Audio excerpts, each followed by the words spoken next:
Hello everyone, welcome to Lukmaan IAS. Today we are going to have the Hindu newspaper analysis dated 20th of November 2023.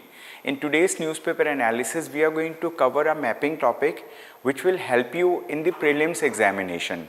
Apart from this, we are going to cover important articles from the newspaper, and these articles have been selected keeping in mind the exam pattern and trend. Okay, very relevant articles has been selected. So let us quickly see the list of articles that we are going to cover. So these articles, we are going to cover in today's discussion. So let us first look at the mapping topic. So what is the name of the topic?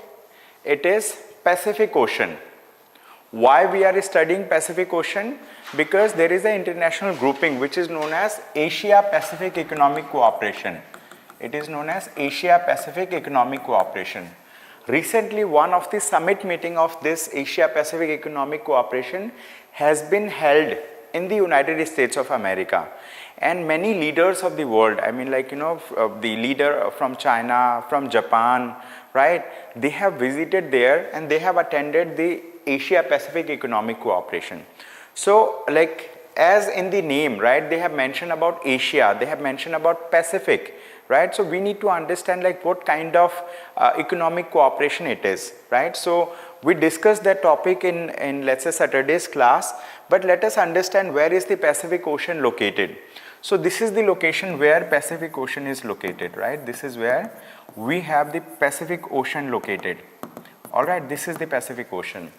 And what is the maritime border of Pacific Ocean? It can be located this way, okay? It can be located this way. Pacific Ocean lies to the west of South America, to the west of America, but it lies to the east of Russia and China and Japan and Australia. So this is the location of Pacific Ocean. Pacific Ocean is an important ocean. This is one of the largest ocean in the world, right? So you might have heard about the Asia Pacific Economic Cooperation. Having understood this, let us quickly look at the membership also of the Asia Pacific Economic Cooperation, right? APEC members. So we are going to look into the members of the Asia Pacific Economic Cooperation. So how many members does this group has? It has 21 members. How many? It has 21 member countries. 21 member countries. And remember, India is not a member of the Asia Pacific Economic Cooperation. Although India had applied for its membership in 1991 or 99, but yet India has not been included as a member of the Asia Pacific Economic Cooperation. Let us quickly see the existing members of the Asia Pacific Economic Cooperation. If we see from, let's say, Canada, North America and South America, so these are the countries. Chile is one of the member, then we have Peru, third is Mexico, fourth is United States of America, and fifth is Canada. So they are members of the Asia Pacific Economic Cooperation.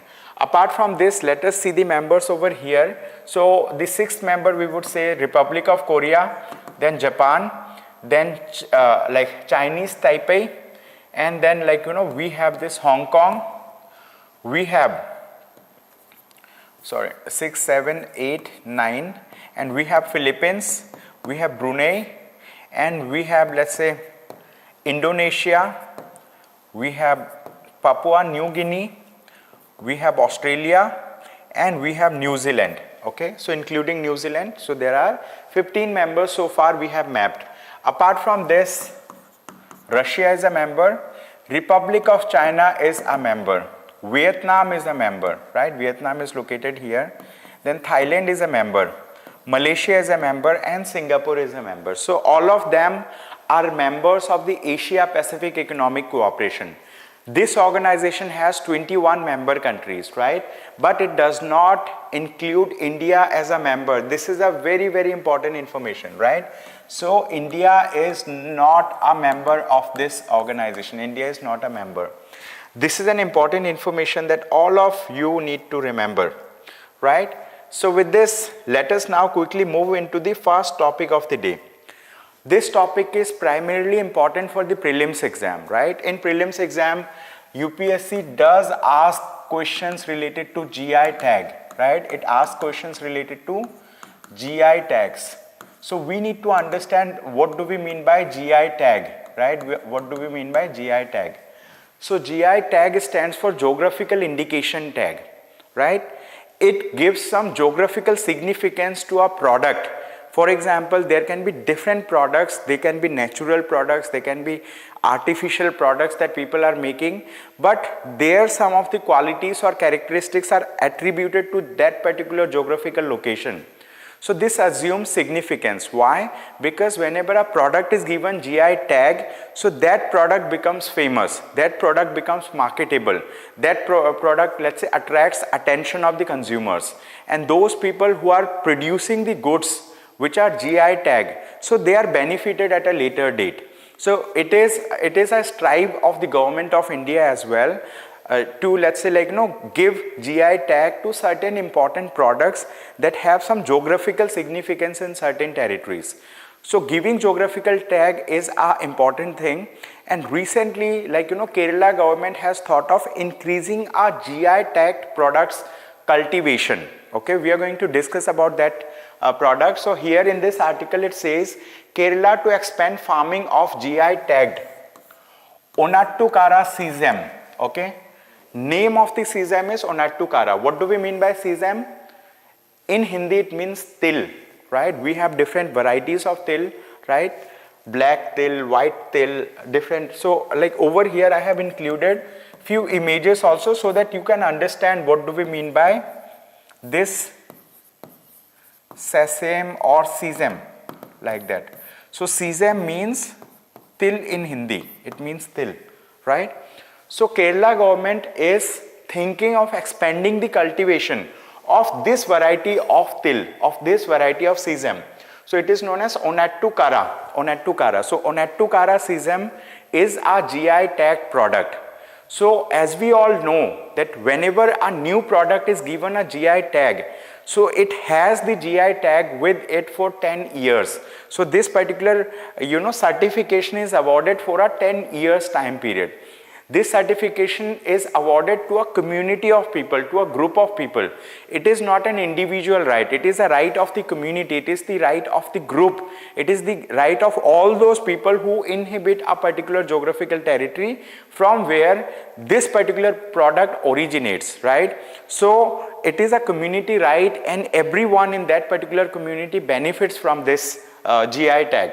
So in this article they have mentioned about the steps that the Kerala government is taking to improve the cultivation of Onattukara sesame, right? So here they have discussed about, let's say, Krishi Bhavan, like what steps they are taking. They are also coordinating with Onattukara Regional Agricultural Research Station, Krishi Vigyan Kendra, etc. Basically they want to promote the cultivation. They want to increase the expense of cultivation of the GI tag Onattukara sesame. So like for your understanding, I'm just writing the quick important part related to GI tag. So whenever a product is given GI tag, so this is given for a period of how much time? It is given for a period of 10 years, right? And the GI tag is a kind of community right, right? It is a community / group right. It is not an individual right, right? It is not an individual right. And here the GI tag that we are talking about Onattukara, right? Onattukara sesame. So this Onattukara sesame has been given a GI tag, and this particular Onattukara sesame is found in the state of Kerala. It is found in the state of Kerala.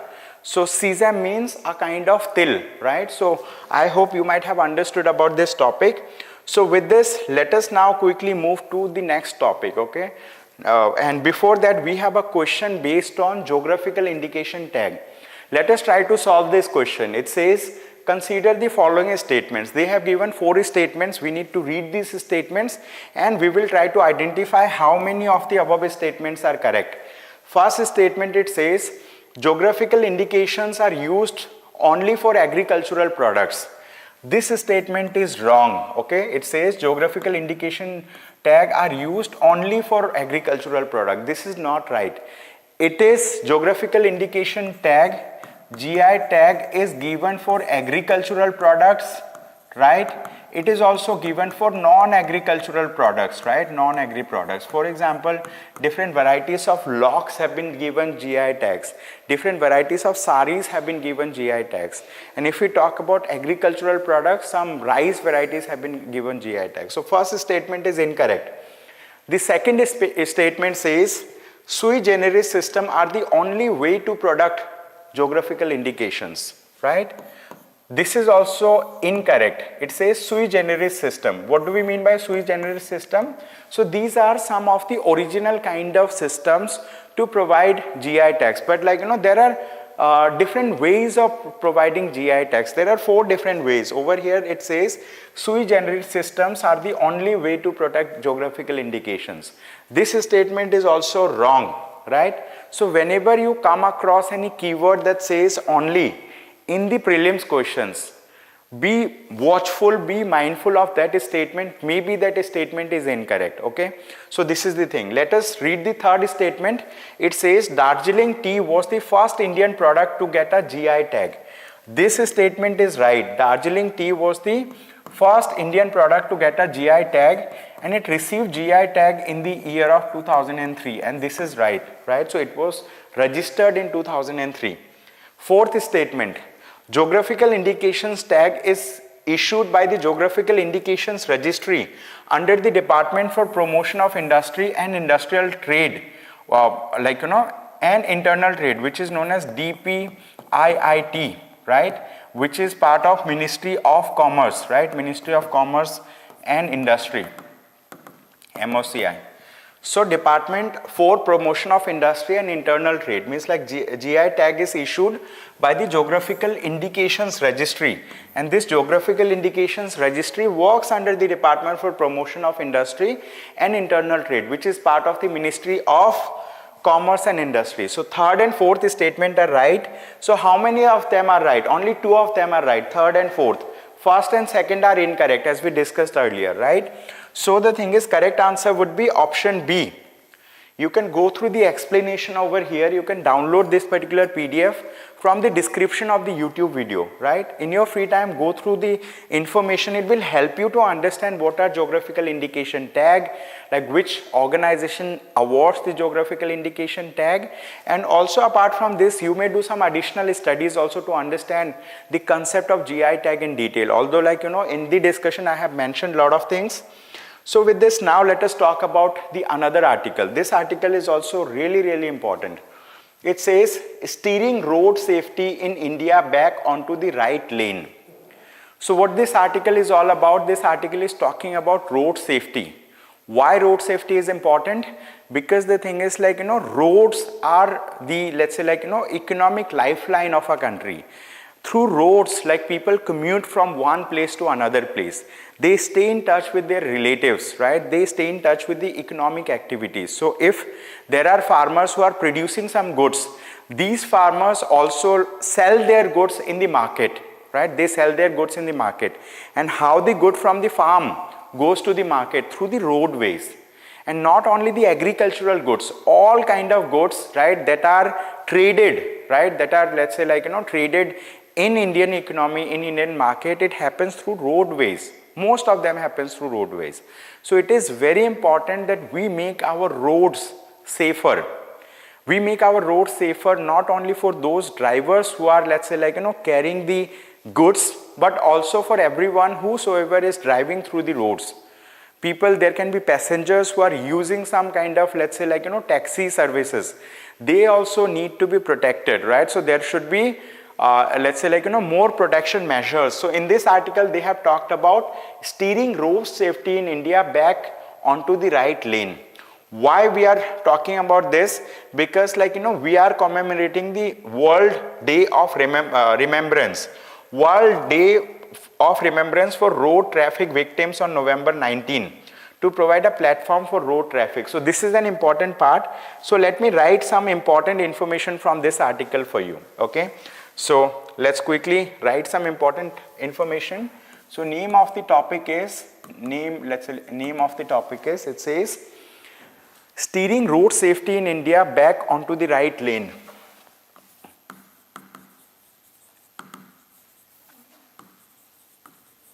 Steering road safety in India, right? Steering road safety in India back onto the right lane.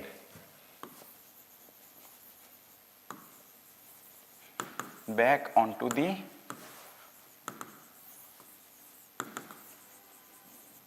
right lane. This article assumes importance, right? Because of many things. Because the thing is, like, the year 2022 has been witnessed as, like, India has witnessed the highest number of mortality in the road in the year of 2022. This is an important part.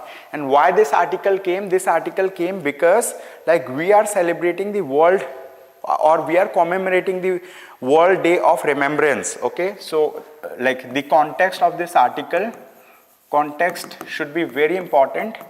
We are commemorating the World Day, right? World Day of Remembrance for road traffic, of remembrance for road traffic, World Day of Remembrance for road traffic victims, right? Road traffic victims.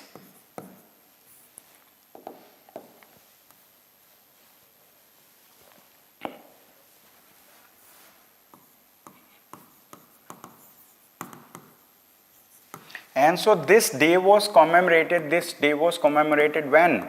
On 19th of November, yesterday itself, right? 19th of November. And why it assumes significance? Because of high mortality in India.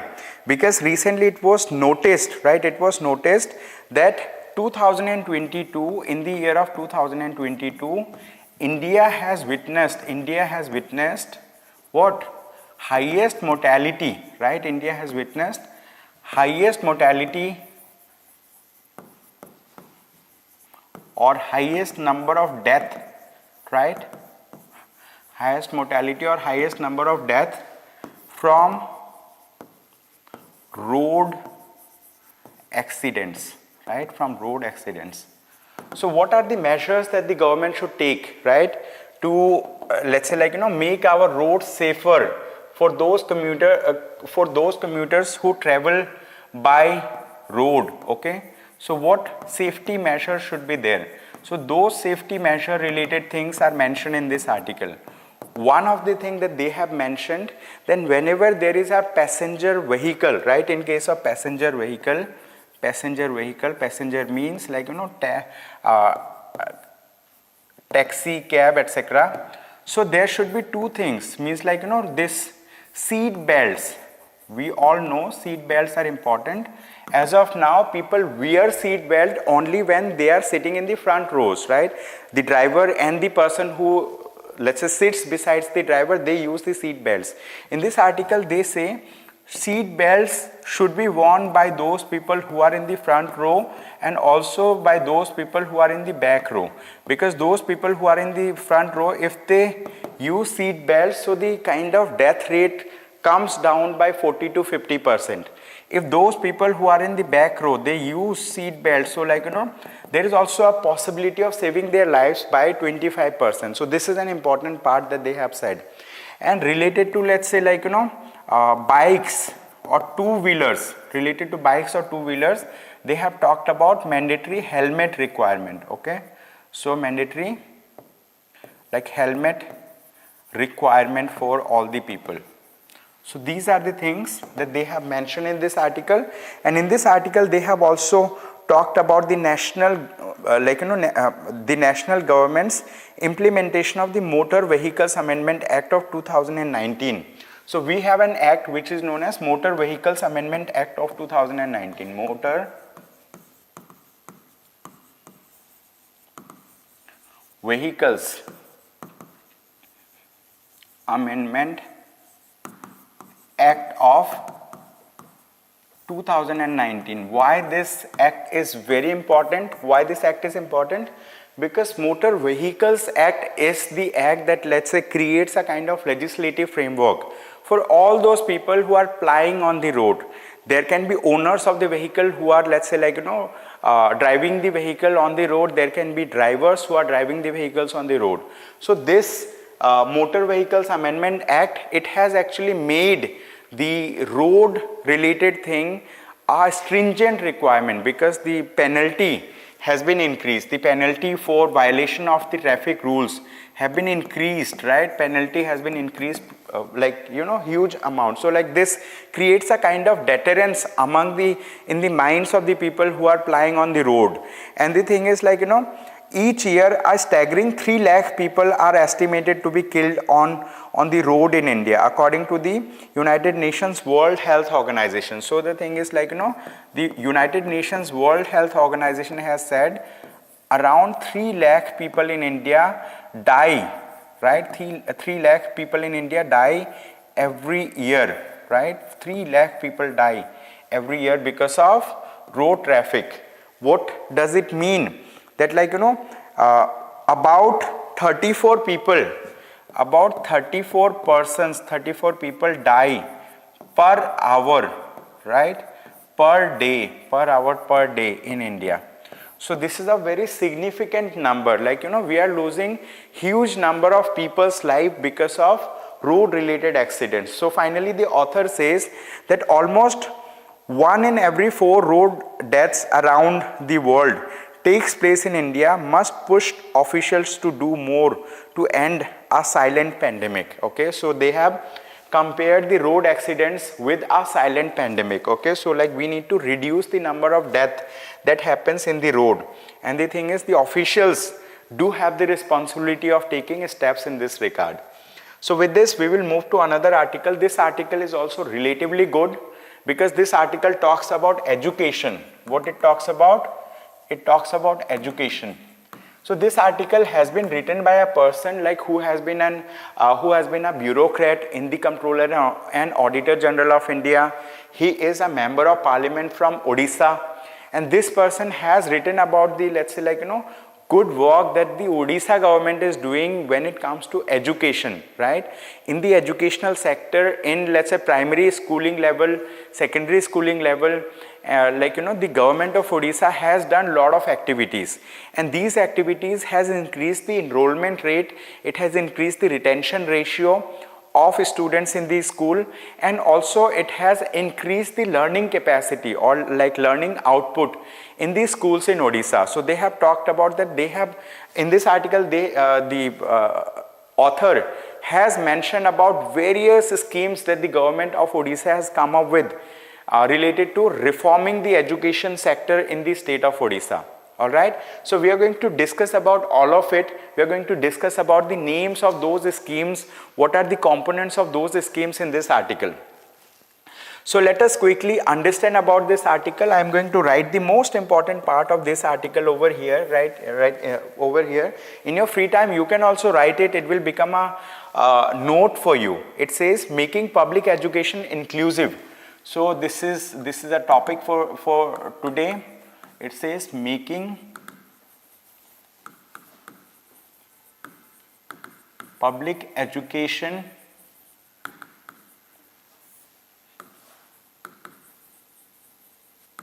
inclusive. Okay, making public education inclusive. So let us understand what the author says. Author points out to a very important thing. He says education should be considered, right? Public education should be considered as a human right. Okay, so it should be considered as a human right. So author says that education should be considered as a human right, and so if it is considered as a human right, so it should be made inclusive. It should be made inclusive. What do we mean by the keyword inclusive? So whenever we use the word inclusive, we mean multiple things. We mean, let's say, like, making education affordable, right, for everyone. Second, increasing the reach of education to the grassroots level also. Third, improving the quality of education, right? Fourth, increasing the infrastructure in educational institutions. So there are multiple things that should be done by the government to make education a truly inclusive activity, right? Providing education a truly inclusive activity. So related to this, the thing is like the author is talking about a report that has been published by Indian Institute of Management, IIM Ahmedabad, right? IIM Ahmedabad has come up with a kind of survey. They conducted a survey, they have come up with a report. So a study by IIM Ahmedabad Right to Education Resource Center confirmed that well-known but disconcerting truth that parents lack trust in government schools due to poor quality of education and prefer to admit their children into private schools, right? So according to this study, they said like, there are poor trust among parents in government schools, right? In government schools. Why it is the case? It is because of so many factors. One of the factor is, let's say like, poor quality of education in schools, right? Poor quality of education in school. Second thing is, let's say poor infrastructure. Third thing is they have talked about lower teacher pupil ratio, lower or higher teacher pupil ratio, right? Higher means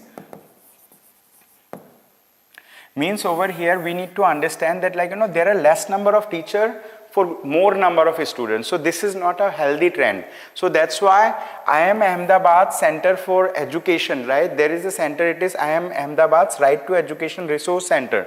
They have confirmed that there is poor trust among the parents related to government schools, because government schools do not provide adequate infrastructure, because they do not provide good quality of education, and they do not provide availability of teachers in these schools. So these are the things. Apart from this, in this article the author has talked about that Education World India School Ranking ranked, let's say OAV. What do we mean by OAV? It is Odisha Adarsh Vidyalaya scheme. Okay, so Odisha has come up with various schemes. I am going to write names of these schemes so that like if in case a question comes in the mains exam related to education, you can, let's say, cite the example of Odisha government, right? Odisha government related to education. What are those schemes we are going to discuss about, right? Odisha government's schemes in education. Odisha government schemes for educational sector, right? For education. I'm just writing this. So one of the program that the Odisha government has come up with is known as Odisha Adarsh Vidyalayas. Okay, it is Odisha Adarsh Vidyalayas. Okay, OAV, Odisha Adarsh Vidyalayas. Okay, this is one of the scheme. Second scheme of the Odisha government is Mo School Abhiyan. Okay, it is Mo School Abhiyan. Means Mera School Abhiyan or My School Abhiyan. Then next, it is 5T School Transformation Program. Okay, third is 5T School Transformation Program. 5T School Transformation Program. So these are the three schemes that the government of Odisha has come up in Odisha to improve the quality of school education in the state of Odisha. First is Odisha Adarsh Vidyalaya, second Mo School Abhiyan, third is 5T School Transformation Program. Okay, I have just written PROG, it is program complete. Okay. So what is the, let's say, what are the components of Odisha Adarsh Vidyalayas? What are the components of Mo School Abhiyan? So we are going to read about it now. Okay. So the thing is, as part of this particular thing, like Odisha Adarsh Vidyalayas. So one of the, like, few of these schools, one is Posala Block Ganjam District School, means like these schools have been categorized among the top 10 schools, right, in India. This is the thing. Apart from this, if we talk about this 5T school transformation, here they have adopted the concept of transparency, technology, teamwork, timeliness leading to transformation. Okay, so 5T means, what do we mean by 5T? It is an important thing, 5T, so we are going to understand about it. First T stands for transformation. First T stands for transformation, transparency, technology, transparency first, second is technology, third transparency, technology, teamwork, timeliness, teamwork,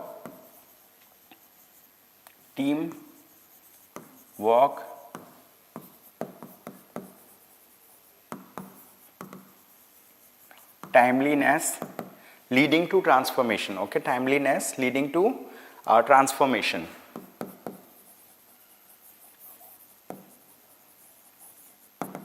This becomes important. You need to remember these important keywords, right? While writing answers on education, you can show them as your examples. And apart from this, if we talk about the Odisha Mo School Abhiyan, so it was founded on 5 pillars: connect, collaborate, contribute, create and celebrate program. Okay, so this Mo School thing, it is again based on 5 principles. It is again based on 5 principles. What are those 5 principles? These 5 principles are important. Number 1 is connect, right? Number 1 is connect. Number 2, collaborate, contribute. Okay, connect, collaborate, contribute, collect, collaborate, contribute. Number 4, create and celebrate. Create and celebrate. So these are the 5 principles that have been adopted as part of Mo School Abhiyan. Okay, these are the 5 principles that have been adopted as part of Mo School Abhiyan. This is also an important thing. So these schemes have been, have been introduced by the government of Odisha, and the minister says that these schemes have proved to be very, very much beneficial for the schools, and they were able to attract more number of students in these schools. And in fact, more number of girl students have enrolled as compared to boys in these schools in Odisha. So this has increased the safety, this has increased the quality of education that are being provided in Odisha government schools. So finally the author says, Odisha reforms in the public education sector are on their way to making government schools better than private schools. Okay, so now Odisha government is also trying to move towards giving better education in government schools as compared to private schools. This is the thing. Alright, so with this, let us quickly move to another topic. This topic is again important, very, very important topic. Okay, so we are going to discuss about this topic. It says partisan mischief. Why we are discussing about partisan mischief? This is important. Okay, we are discussing about this partisan mischief. So partisan mischief, this is a topic related to polity, and in this article we are going to discuss about the role of governors in different states. So as we know, in every state in India there is a government, right, which is elected, and this government is headed by the chief minister of the state. But in this state also there is a person, right, he is appointed, right, his name is governor, right? So a person who is appointed by the central government, or in fact if we go by constitutional thing, so he is appointed by the president of India, so he is the governor. So chief minister, who is the leader of the state, right, so he heads the councils of minister, he heads the council of minister in the state. And the thing is, many a times they come up with certain bills, they want these bills to be passed in the house, so many a times they pass these bills in the house, then it goes, right, then it goes to the governor and for assent, and governor has, let's say, 4 choices with him. What choices are available with the governor? one of the choice is, let's say, like, to accept. This is known as giving assent to the bill, right? To accept the bill or to sign on the bill. The moment he gives his assent to the bill, this particular bill becomes an act, right? So his his assent, governor's assent to certain bills makes it a act. And the thing is, second option that the governor has is to withhold. Withhold means to reject a bill. Okay, withhold means to reject a bill. So in that case, if he withholds or rejects a bill, so this does not turn into an act, right? So this does not turn into act. Second thing is, the third option is to return the bill, right? To return the bill to the house. The governor can return the bill to the house. If governor returns the bill to the house, what will happen? The thing is, the house has to relook, right? And the house has to mention about like what are the, has to do the changes that the governor has suggested. So generally the governor can return those bills, the bills that are, let's say, like, those bills that do not, that are not money bills, right? So that are not money bills. Apart from this, the governor can reserve the bill, right? Governor can reserve the bill, right? Can reserve the bill for the president's consideration, right? For the president consideration. So these are the four options that are available to the governor. However, there have been numerous judgments of the Supreme Court of India, and the thing is, the Supreme Court of India has categorically said that the governor in a state has to act in aid and accordance with the Council of Minister, right? In aid and accordance with the Council of Minister. If Council of Minister gives certain bill, so generally the governor should give assent. He can withhold if in case like he identifies, he finds that some bills are, let's say, ultra vires of the constitution, means like, they violate some provisions of the constitution. He can return the bill, like, if there is some scope of changing certain provisions in the bill so that like the bill can be accepted by the governor. So the governor is expected to see the constitutionality of the bill. He should see the constitutionality, whether it is constitutionally valid or not. If it is constitutionally valid, he should accept it. But in this article, they have discussed about a case which is related to Tamil Nadu, Governor R.N. Ravi. So like Tamil Nadu governor, like whatever bill comes, he just withholds that particular bill with him, right? So this has annoyed the state government. So the state government has approached the Supreme Court of India, and the Supreme Court of India has recently said that this is a serious concern. What the Supreme Court of India has mentioned, Supreme Court of India said that this is a serious concern, right? It is a serious concern. And also the Supreme Court of India has said that, like, the chief ministers and the governor, they should do some soul searching, means they should do some introspection, right? If they do some introspection, they will be able to understand that, like, their role, what is their role, they'll be able to understand. This is the thing. So in this article, they have mentioned that, like, governors are considered to be the chancellors of all the university, and the bills that have been proposed by the State Legislative Assembly in Tamil Nadu, it actually removes the governor from the post of chancellor. Okay, but the governor has withheld that particular bill, and that's why they approached the Supreme Court of India. This is the thing. Once again, the similar topic, the same topic here, they have elaborated the thing once again.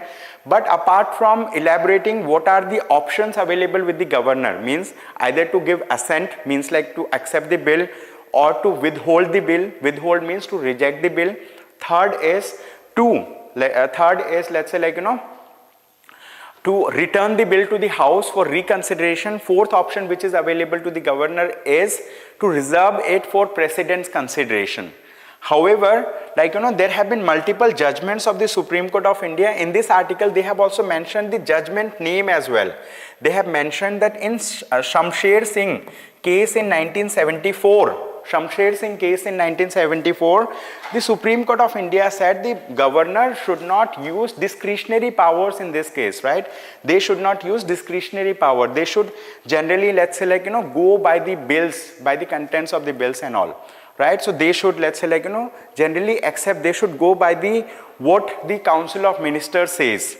And here they have also mentioned that if in case a state legislative assembly dissolves after the bill has been given to the governor, and the thing is next government comes, so next government can suggest the governor to withhold the bill. So that is mentioned over here. Apart from this, two important things are mentioned, is they are related to the Sarkaria Commission and Punchi Commission. There are two commissions. One is Sarkaria Commission. It has submitted its recommendation and it has said that it is only the reservation of the bills for consideration of the President. That too under cases of rare unconstitutionality, means in rare cases only the governor should reserve the bill for the consideration of the President. Otherwise, he should not reserve the bill. And the thing is, in this article they have mentioned about Article 200 of the Constitution. Which article? Article 200 of the Constitution. So Article 200 of the Constitution lays down that when a bill passed by a state legislature is presented to the governor for his assent, they have four alternatives. The four alternatives that we discussed, either assent means like give approval, or withhold means reject the bill, or send it back to the house if in case it is not a money bill, and fourth thing is let's say to reserve it for the President's consideration. So here we have discussed about this Sarkaria Commission also, and there was another commission which is Panchi Commission. Panchi Commission has also recommended in the year of 2010. So Panchi Commission has recommended that the governor should take a decision with respect to a bill presented for their assent within a period of 6 months. Okay. But the thing is, in the Constitution of India, in Article 200, it is nowhere mentioned the time period, right? Within this particular time period, the governor should take a call. That is not mentioned. But Punchi Commission has recommended that governor should take a decision within 6 months related to any bill that is passed. Okay. So this is a very, very good article related to the governors withholding the bill or not giving assent to the bill. Okay. This is the thing. So we have few questions. We'll quickly go through these questions. One of the questions says, the governor makes a customary address to the members of the house. So this question is related to the role of governors, what the governors do in different states. So this question is very important for the prelims exam. Let us quickly have a look on this question and we will try to solve this question now, right? It says the governor makes a customary address to the members of the house at the commencement of the first session of the year. This is right, okay? Whenever every year our first session starts, so like governor generally gives a customary address, right? He makes a customary address to the house. He says what are the achievements of the house in the previous year. He also talks about what are the expectations from the house. These are the things. Second, the emoluments and allowances of the governor of a state shall not be diminished during his term of office. This is also right? So there are articles in the Constitution of India that talked about the conditions of office of the governor. Means once a person has been given the post of a governor, he his emoluments, means like whatever benefits are given to him, should not be diminished, should not be reduced during his term of office. This statement is also right. Third statement, it says the chief secretary in a state is appointed by the governor of that state. This statement is wrong. The chief secretary is appointed not by the governor but by the chief minister of the state, by the CM of the state. And the chief minister of a state can also consult with the central government in this regard. Okay, this is the thing. But that consultation is not a mandatory process. Okay, so third statement is wrong. So how many statements are right? Only 2 of them are right. Means like option B is the right answer. Alright, you can go through the explanation also. We have included the explanation. We have mentioned the articles also. Like Article 176 of the Constitution of India says the governor shall address both the houses, assembled. Both the houses means together at the commencement of the first house. Why both the houses? There are certain states in India that are bicameral state, that has a state legislative assembly and a state legislative council. So in that case, it will address both the houses. In case of a unicameral legislature, wherever only state legislative assembly is there in a state, in that case also at the commencement of the first session of every year, the governor should give a customary address to the house. This is one instance. Apart from this, the second instance is like he should give a customary address at the commencement of the first session of every year, means like first session after the general election and first session of every year. This is the thing. So you can go through it and related to conditions of the appointment of governor, means like, what are the conditions associated with his service. It is mentioned in Article 158 of the Constitution. Go through this article in detail after this discussion, right? Download this PDF from the description and you will understand a lot of things related to governor. Then this is another article. I will not go into deep in this article because another class is about to start. It says how Amazon is plumbing warehouses with robots amid worker safety concerns. So what Amazon has recently done, Amazon is, let's say, like using a lot of robots who are going to replace the human beings in the warehouses in Amazon. Amazon, as you know, it is a very big company. So they are into the e-commerce business, right? So they are into the, let's say, like, like trading activities also, means like they are like, involved into e-commerce activity. So in their warehouses, they are using robots. And these robots have many concerns. Safety concerns are also associated. So this makes this particular topic a social justice topic. If we look it from the viewpoint of the workers who are working in the warehouses, apart from this, this becomes a science and technology topic as well, to understand what kind of robot they are using, right? To understand about the automation and all. So go through this article, you will understand about, let's say, some of the concerns of the workers, right, who are working in the warehouses of Amazon, right? So this is the thing. Amazon as a, let's say, like, is a multinational company, as we know. It does have its presence in India as well. Then we have another topic. It says legal experts divided on self-regulation provision in draft broadcasting bill. So to understand this topic, you need to understand that now if we talk about the sphere of broadcast in India, it has drastically changed. Earlier, the broadcasting activity that used to happen, it used to happen through cable TV network, or it used to happen through dish TV or antenna based things. But now the thing is, the arena has totally shifted. Now, let's say with the advancement of technology, what people are doing with advancement of technology nowadays, the broadcasting are happening through OTT platforms, over the top platforms. Like there are OTT content platforms, for example, Disney Plus, like, Hotstar. Then we have, let's say, like, Netflix, Amazon Prime. So these are some of the OTT content, OTT platform through which, let's say, like, this thing is happening. But the thing is, like, the Ministry of, right, Ministry of Broadcasting, Ministry of Information and Broadcasting has come up with a draft broadcasting bill. And in that bill, they have, let's say, like, emphasized on self-regulation. That, like, these OTT platforms, right, they should go for self-regulation, and they have made it mandatory in the draft bill. They have said that, like, they should also publish the information of those people who are involved in the self-regulation activities over here. So this is a concern, right, among many people. So legal experts have divided opinion related to this, divided opinion related to making public the information of those people who are involved in self-regulation activities in the OTT platforms. Okay, so in your free time, you need to understand this topic, go through this topic to understand about the draft broadcasting bill. Apart from this, in this article, they have also mentioned, they have referred to the Information Technology, Intermediary Guidelines and Digital Media Ethics Code Rules 2021.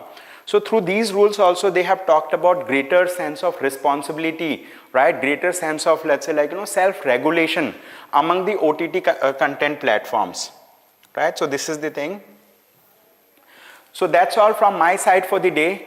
Thank you so much everyone for attending today's session. I hope you have a good day ahead. Thank you.